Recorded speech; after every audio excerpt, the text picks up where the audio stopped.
ఏంటి? కోల్కతాలోని ప్రసిద్ధిగాంచిన దక్షిణేశ్వర కాళీ ఆలయం మన హైదరాబాద్లో కూడా ఉందా? ఏంటి ఉందా? ఉందనే కదా చెప్పేది.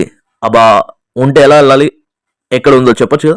చెప్పనుగా, వీడియో చివరి వరకు చూసి చెప్తా. ఆపరే నీ అబ్బా, ముందు టెంపుల్ హిస్టరీ గురించి చెప్పు. వస్తున్నా అక్కడికే వస్తున్నా. టెంపుల్ యొక్క హిస్టరీ విషయానికి వస్తే, ఈ టెంపుల్ ని బెంగాలీ స్వర్ణశిల్పి కమ్యూనిటీ వారి యొక్క సొంత డబ్బులతో గవర్నమెంట్ నుంచి ఎటువంటి సపోర్ట్ లేకుండా 8 సంవత్సరాల లోపే పూర్తి చేశారు.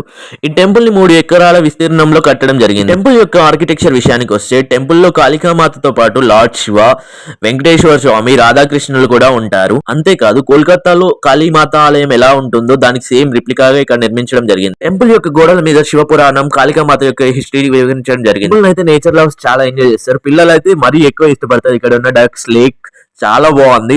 కంప్లీట్ ఫ్యామిలీతో వెళ్ళొచ్చు. ఈ టెంపుల్ ఎక్కడ ఉంది? హైదరాబాద్ నుంచి జస్ట్ 30 కిలోమీటర్స్ దూరంలోనే ఉంటుంది. శంషాబాద్ లోని నార్కుడా విలేజ్ లో ఉంటుంది. Thank you for watching. ఇలాంటి మరిన్ని వీడియోస్ కోసం నన్ను ఫాలో చేయండి.